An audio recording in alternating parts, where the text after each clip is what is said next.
Hi everyone, thanks for joining me today. So today I want to look at how unresolved negative emotions become stored in the body. Now, what happens is we have a negative emotion. So say somebody close to us passes away.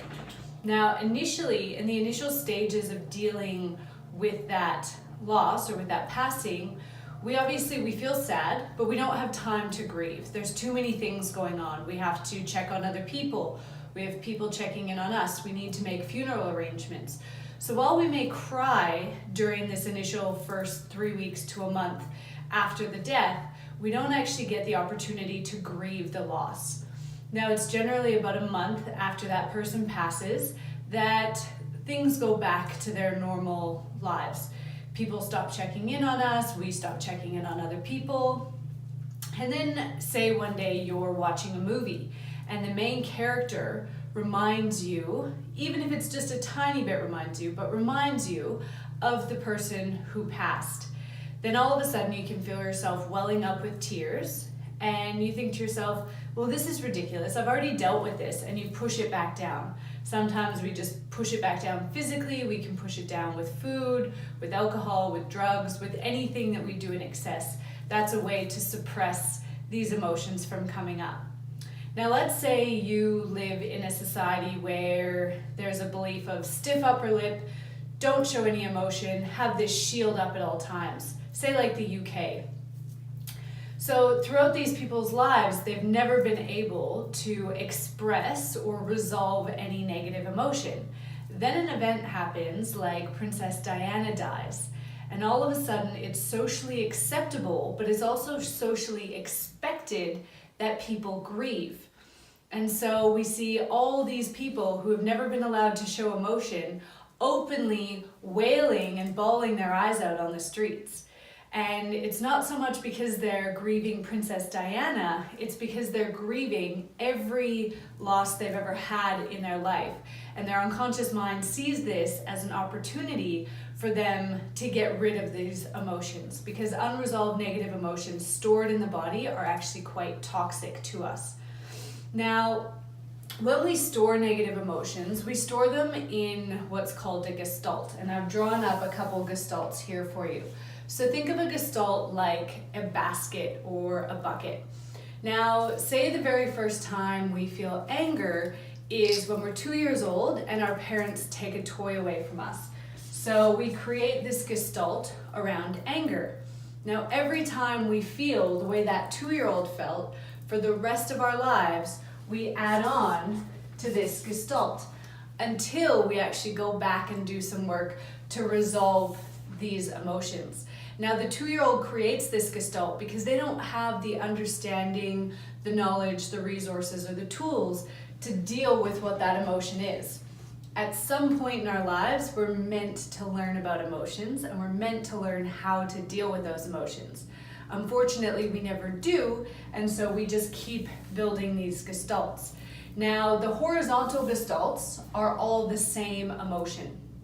Some people will also have frustration, annoyance in this gestalt, depending on how they interpret that in their body. Some people will have frustration and annoyance in a different gestalt. But we'll also have gestalts for, say, fear, or for guilt, or shame, or unworthiness, or any range of emotions that we experience throughout our life. Now, these gestalts, as I said, are like a bag, and this is where we get emotional baggage from. So every time we add another link to this horizontal gestalt, we put more stuff in the bag. Now, eventually that bag's gonna get full, and so one of two things will happen. We either get sick with a chronic disease, an illness, or an injury that forces us into downtime so that we have to deal with that emotion, or the bag explodes and we revert back to the very first age that we were when we created the gestalt. So have you ever seen an adult, a grown adult, throw a temper tantrum like a 2-year-old? If you drive in rush hour traffic in any major city, I'm sure you'll see somebody road raging, and that's because that basket or that bag of anger has gotten full and they're reverting back to this very first age. Now, as I said, the horizontal gestalts are all related to the same emotion, but our vertical gestalts are related to a person. So this might be the gestalt that we've created around our mom. So anytime our mother has made us feel anger, fearful, guilty, or shame, right? This might be our dad. This might be an ex. Exes are great for leaving us with emotional baggage, aren't they? It could be a teacher, it could be a boss, it could be a sibling, a friend, anybody who's come into your life and has made you feel any range of negative emotions, you can have a gestalt created around them. Now, you can see that this is like a little bit of a web, right? Now, this web also creates and holds our limiting beliefs. So say something happened around our parents, maybe our parents split up or they fought a lot when we were growing up. So we might start to develop this belief that we are not good enough. And then we have an ex-partner who cheats on us. And then we have all these other life events that happen that reaffirm that we are not good enough. And so we create this limiting belief around how we are not good enough. And then maybe you have a parent who starts a business and it fails. And so then we start to develop beliefs around how it's not safe to be in your own business or it's not safe to follow your own passion. And so as you can see, we create all these limiting beliefs and they get stuck in this gestalt. Now, the thing with positive affirmations is they look to pull these limiting beliefs out without actually getting rid of the framework that caused them in the first place. And so it's almost like trying to pull a fly out of a spider web without damaging the spider web. We just can't do it. And so when I work with clients, I actually work with them to take down all these structures so that the limiting beliefs are just able to fall out of place. So how do you know that you're ready to deal with these unresolved negative emotions?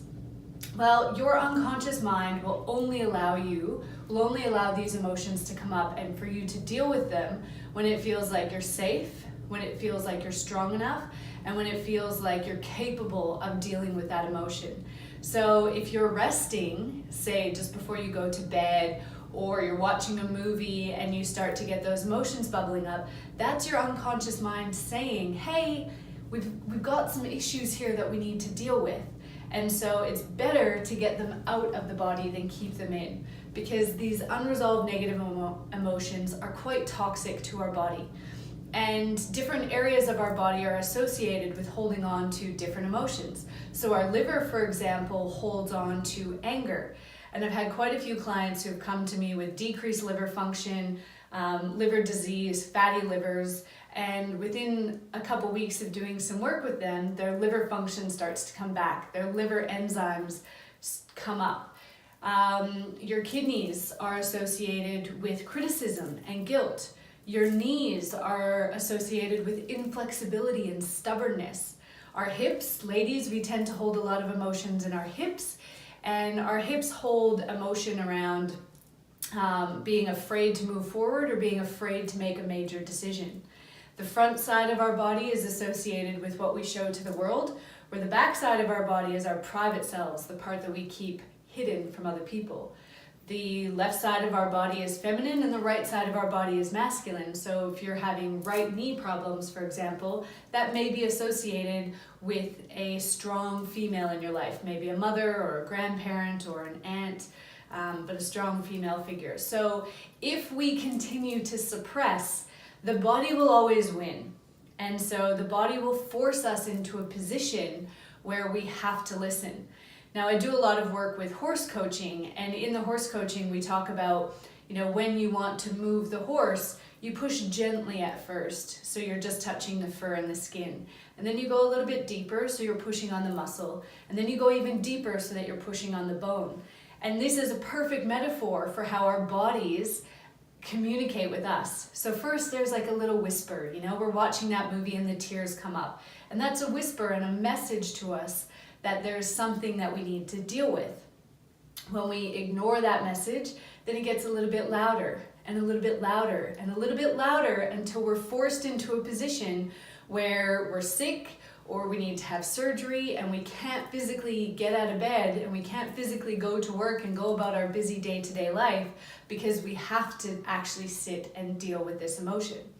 So if you're ready to start dealing with your emotions and clearing all of this out so that you don't have that lead ball attached to your ankle when you get out of bed every morning and you can move towards your future with confidence and ease, click on the link below and book your complimentary coaching session with me. The first session's always free and we'll work out a plan for you so you can determine what's right and what's best for you. See ya.